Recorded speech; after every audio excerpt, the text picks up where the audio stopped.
Bom dia, bom domingo. Este é o programa 70 vezes 7. Fome, desnutrição, doenças. É este o flagelo de mães e crianças em muitos países pobres do mundo. É o caso da Guiné-Bissau, um dos países com um dos índices mais baixos de desenvolvimento humano.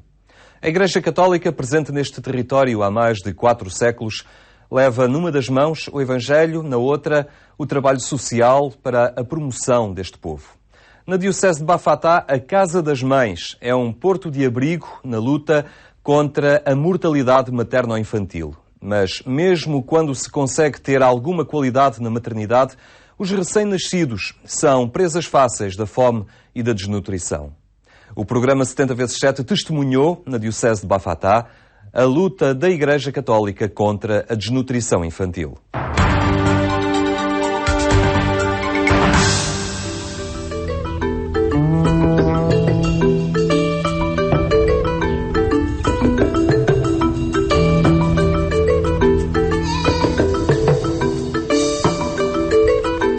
Bafatá é uma cidade tranquila. Fica na margem do rio Jeba, 150 km a leste de Bissau.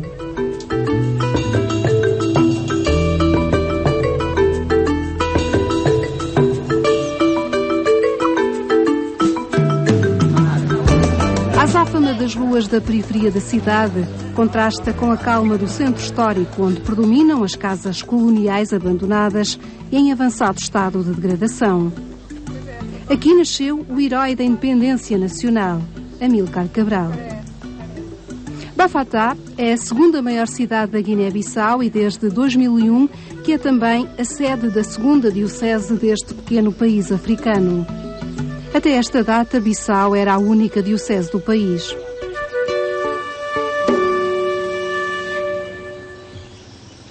Em 2007 viviam na diocese de Bafatá cerca de 500 mil habitantes, dos quais 33 mil católicos, ou seja, apenas 6,5% da população. À frente desta diocese, desde o seu início, em 2001, encontramos Dom Pedro Zili. Brasileiro, do estado de São Paulo, chegou a este país em 1985, logo após a sua ordenação sacerdotal. Eu cheguei na Guiné-Bissau em 1985, em julho de 1985, e fiquei até 1998, em fevereiro, quando fui chamado para ir ao Brasil para trabalhar na formação dos nossos seminaristas, no meu instituto, do PIME, do Pontifício Instituto Missões Estrangeiras. E lá fiquei até 2001, quando fui nomeado para ser bispo dessa nova diocese de Bafatá. No dia 13 de março, que foi criada a Diocese de Bafatá, e que eu fui nomeado para ser, então, seu primeiro bispo. A estrutura organizacional era nova, mas já havia uma comunidade cristã com uma boa experiência de igreja, onde cresciam os cristãos empenhados. Hoje, a Diocese de Bafatá é composta por 11 paróquias divididas entre mais de 30 missões e capelanias. Mas a primeira evangelização é um trabalho constante numa zona onde a religião muçulmana é maioritária. Desde o início, Dom Pedro Zili quis ter como aliado nesta tarefa evangelizadora os meios de comunicação. Às 14 horas mais 23 minutos na todo o território nacional e a altura oportuna que nós miramos. Num país onde a televisão chega a muito poucas pessoas, a rádio é o grande meio de comunicação. Nas instalações da Diocese funciona a Rádio Sol Mansi, a rádio do Sol Nascente.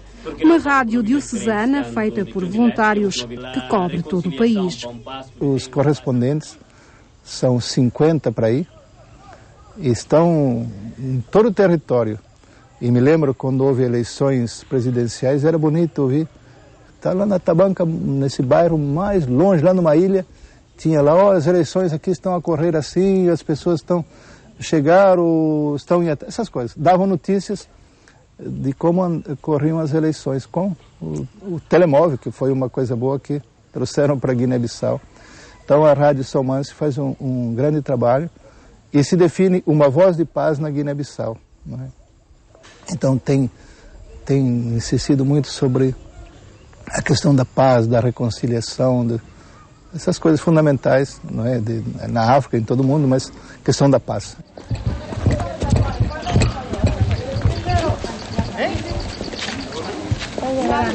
Mas ao lado do trabalho de evangelização, a Diocese tem vindo a desenvolver um trabalho de promoção social. A irmã Clementina pertence à Congregação do Divino Espírito Santo para a Evangelização. É ela que nos leva de encontro ao projeto que é o orgulho da Diocese, a Casa das Mães.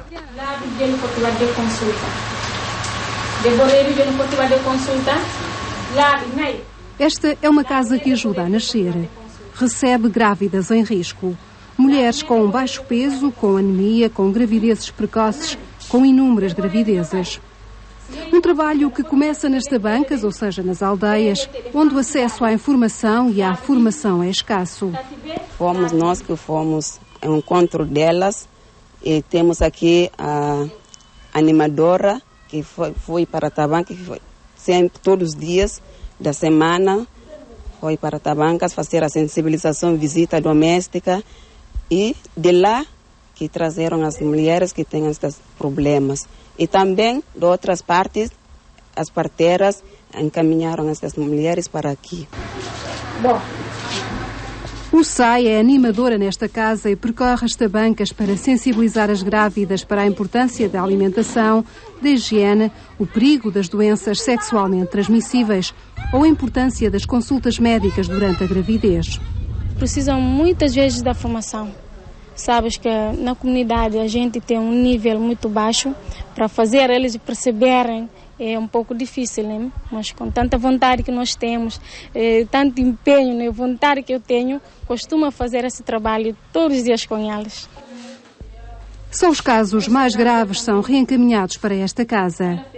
Aqui ficam até à altura do parto. Ela tem problemas dos nados mortos. Ela, quando deu nos partos anteriores, ela conseguiu ter somente o nado morto. Ainda ela não tem nenhum filho. É por isso que ela está aí conosco. E esta também chegou aí por causa da altura, né? É um alto risco obstétrico. É por isso que ela está aí conosco. Faz-se um trabalho muito grande de prevenção. Então vai-se às tabancas, aos bairros, para que acompanhar as senhoras. E eu costumo dizer que os objetivos são dois: para que elas não venham e venham.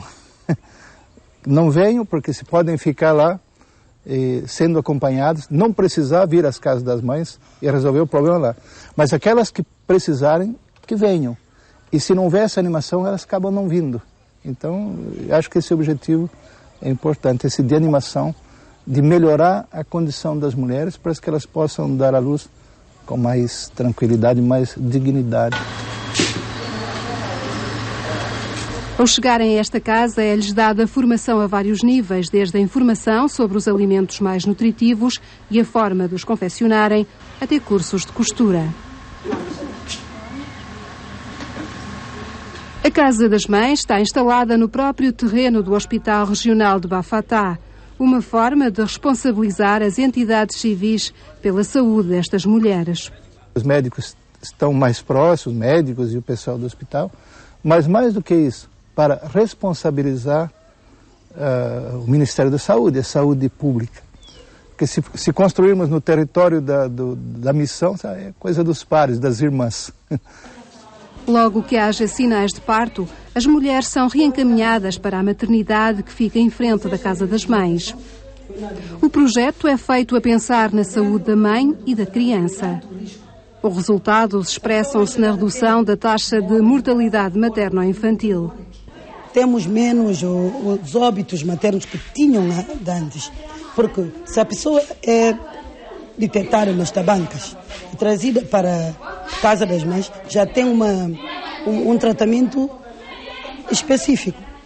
Por exemplo, os colegas também que estão na área sanitária, se constataram um alto risco, por exemplo, uma edema, uma hipertensão, uma cesárea que já fez antes e teve como nessa zona que estamos, temos anemia, que é abundante e muito frequente. Temos caso de grandes multíparas, que tem até 13, 15 partos. isso é grande risco. Se a pessoa parir em casa, corre risco de se sangrar até morrer. Esta casa tem 4 quartos com capacidade para 24 mulheres. Após o parto, as mulheres, juntamente com os recém-nascidos, são convidadas a ficar alguns dias. Só depois da sua situação estar estabilizada é que regressam às suas comunidades. Um pouco mais a sul, a Diocese de Bafatá tem uma outra Casa das Mães. É a Casa das Mães de Gabu. Está também de portas abertas dentro das instalações do Hospital Regional de Gabu. Também tem capacidade para 24 mulheres, mas no dia desta reportagem tinha apenas 2. O trabalho que tem sido feito nas tabancas tem dado os seus frutos. Tem uma equipe que faz um trabalho de sensibilização nas tabancas, que antes, às vezes, tinha até 20, 24 mulheres, que lá tem cama para 24 mulheres. Mas desde que começaram esse trabalho, esse projeto CRS, que também vão às tabancas, fazem sensibilização e ajudam, então diminuíram bastante. No máximo 9, hoje, por exemplo, tem 2 mulheres lá. Um projeto que conta sobretudo com a ajuda da Catholic Relief Service, um membro da Caritas Internacional, e com a ajuda da Associação Portuguesa Amigos de Raul Folro, que apoia o projeto da Casa das Mães desde 2002. O Sr. Bispo, ao fim de 3 ou 4 anos, que ele passa na associação normalmente quando vai a Portugal. E perguntámos uma vez os resultados para ouvirmos de viva voz. E ele disse-me, a PARF tem para lá filhos, já mais de 30 filhos. Ele referia-se naturalmente às mães e às crianças que nasceram e que foram apoiadas e que, portanto, sobreviveram. Porque aqui, como sabemos, e o objetivo deste programa é a vida. É a vida. Casa das Mães, ajudar as mães quando estão para dar à luz e depois, no pós-parto, ajudar as mães e as crianças. Passado anos voltei-lhe a perguntar e ele já não me disse que tinha muitos filhos. Disse-me, isso é uma filharada que para lá haja. Isto consola-nos também, não é? Porque algum resultado se vê. Mas a luta pela vida das crianças que nascem não fica por aqui. Paredes Meias, com o hospital e com a Casa das Mães de Gabu, existe um centro de recuperação nutricional a cargo das Irmãs Clarissas Franciscanas Missionárias do Santíssimo Sacramento. A Irmã Maria de Lourdes está praticamente sozinha à frente deste centro. Está na Guiné-Bissau há mais de 30 anos. Diz-nos que a sobrevivência do centro não é fácil, dado que não tem doadores mensais. Vive dos alimentos doados pelo Programa Alimentar Mundial, das ajudas da Diocese e de outros benfeitores esporádicos. Ao contrário da Casa das Mães, este centro tem sempre lotação esgotada. Tem capacidade para 10 crianças, mas cabe sempre mais 1 ou 2. Como as crianças são demasiado pequenas e precisam de amamentação, as mães também são aqui acolhidas. Quando chegam aqui, bastante, só tem crianças graves, porque existe a desnutrição moderada e a desnutrição grave. Aqui só ficam as graves, que está abaixo do peso, porque às vezes 60% do peso já é grave, umas estão abaixo de 60%. Mas já tem algumas aqui que já estão bem recuperadas nesse momento, porque já tem mais tempo que está aí. Chegam a estar aqui 2 e 3 meses até atingirem um peso que as coloque fora de risco. Mas a tarefa da Irmã Maria de Lourdes não é fácil. Na altura da nossa reportagem chegava um casal com gêmeos. Um deles, visivelmente desnutrido, mas também num estado febril. O caso daquela criança, naturalmente, vai ter que internar na pediatria. Depois que melhorar, se tiver vaga, então ela vem para aqui para nutrição. Mas mesmo na pediatria nós vamos ter que ajudá-la, porque a situação não é fácil. Com alimentação e tudo. Mesmo na pediatria, mesmo quando estão na pediatria, lá não têm alimentação para lhe dar? Não, lá na pediatria eles não dão alimentação. O hospital aqui não dá alimentação.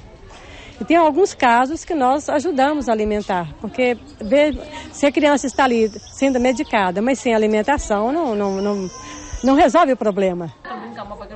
Mais tarde, a irmã Maria de Lourdes explicava-nos que é prática comum, no caso da mãe ter gêmeos e poucos alimentos para lhe dar, alimentar um e não alimentar o outro. Você viu que um estava bem e o outro não. Nesse caso, as mães às vezes dão alimentação para um, ajuda bem e deixa o outro sem dar alimentação. Por isso que o outro chegou naquele estado que estava. Todos os gêmeos que chegam aqui, nesse mesmo jeito, um bem e o outro não. Deixamos Gabu e partimos ao encontro de outras religiosas brasileiras que têm no seu trabalho social a maior arma de evangelização. Estamos na comunidade de Contubuel. Aqui, os cristãos não constituem mais do que 1% da população. Mas a festa da vida, integrada no trabalho da Pastoral da Criança que estas religiosas levam a cabo, reunia a comunidade maioritariamente muçulmana. Neste grupo, nós somos 8 grupos. Neste grupo só tem uma mãe, mas de cristãs, nós estamos com 115 famílias, com 125 crianças sendo acompanhadas, só 5 mães cristãs que nós temos. As outras todas são muçulmanas. Um trabalho de promoção humana que aqui vai muito para além da religião. Aqui trata-se de uma luta contra a fome e a desnutrição infantil. Num país extremamente pobre, estas religiosas deitam mão a tudo o que a natureza dá que possa alimentar as crianças. Tem vezes que quando chego aí nas tabancas que encontro uma criança mal nutrida, eu pergunto o que é que tem para se preparar, para oferecer para aquela criança. Não temos nada, né? Irmã, não temos nada. Ou nada que tem, como se diz na crioulo. Ou então vem até a nossa casa e diz lá em casa eu não tenho nada.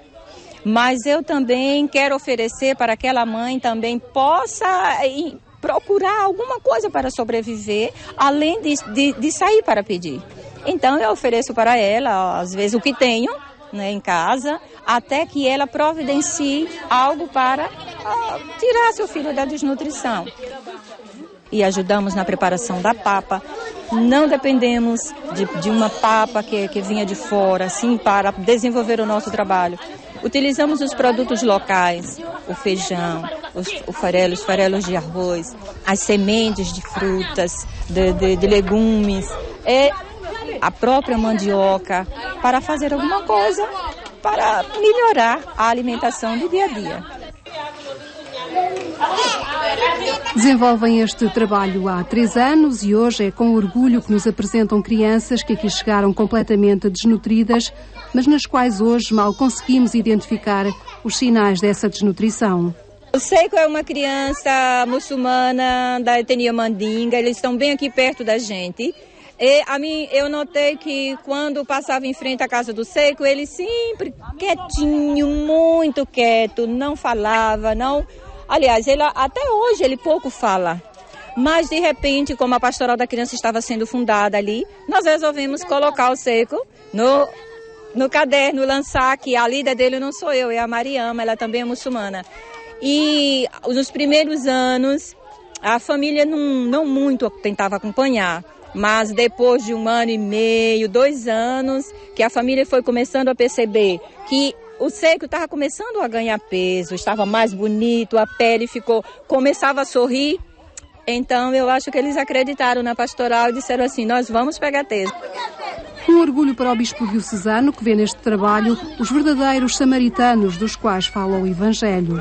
Fazemos isso com muito amor, como parte essencial da nossa missão, o serviço social. E para todos. Às vezes dizem, mas fazem isso para recuperar católicos. Mas se alguém quer ser um católico, por que não? Um cristão. Ficamos felizes. Mas não é o motivo principal. O motivo principal é ajudar as pessoas. E a igreja, na Guiné-Bissau, é muito reconhecida por todos, pelo seu empenho social, que até com menos faz muito. Graças a esta atitude, a Igreja Católica na Guiné-Bissau foi ganhando o respeito das outras religiões e do próprio Estado. Tem uma relação de colaboração, de mútuo respeito. O Estado, a educação, a saúde, toda a instituição estatal respeita muito a Igreja, nos respeitam. Estes jovens que aqui vemos em festa vivem na cidade de Bafatá. Poucos são os que frequentam a catequese. Mas foi a Igreja Católica que lhes abriu as portas para um ATL durante as férias de verão. Uma forma de os manter fora das ruas.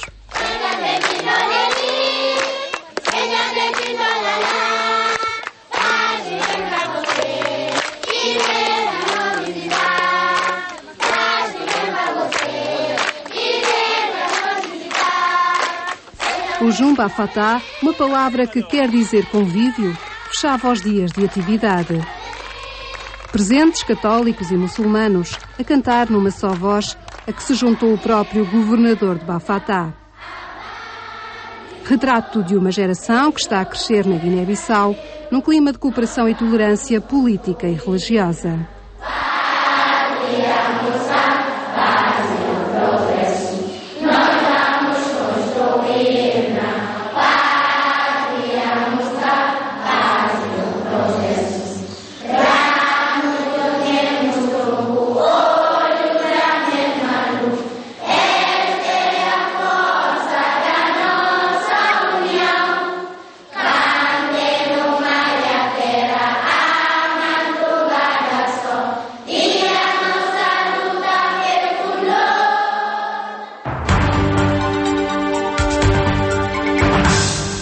A ação social e os gestos solidários que combatem a fome e a desnutrição na Guiné-Bissau. E a nossa atenção vai agora para a rubrica Por Ser Domingo, desta vez com o comentário de Guilherme de Oliveira Martins. A crise económica e financeira revela que a Gaudium et Spes, a Constituição Pastoral aprovada no Concílio Vaticano II, está mais atual do que nunca. De facto, não podemos esquecer que a vida política, a vida cívica, a vida económica obriga os cristãos a encontrar exemplos de ação, de empenhamento. Poderia invocar aqui o caso de um político italiano, Giorgio La Pira, síndaco da cidade de Florença, que fez da sua vida um empenhamento permanente em nome da justiça e da paz. Hoje, perante a crise, nós precisamos de exemplos, de respostas adequadas.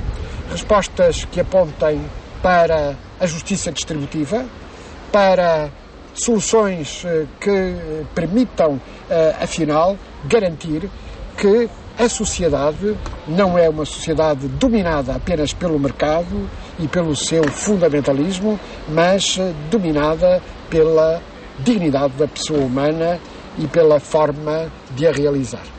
Por outro lado, é indispensável percebermos que precisamos de mais solidariedade voluntária. Isto é, precisamos que todos se deem as mãos para responder ao seu próximo relativamente aos problemas que eles têm, que são hoje cada vez maiores e não podem deixar de ter a nossa resposta.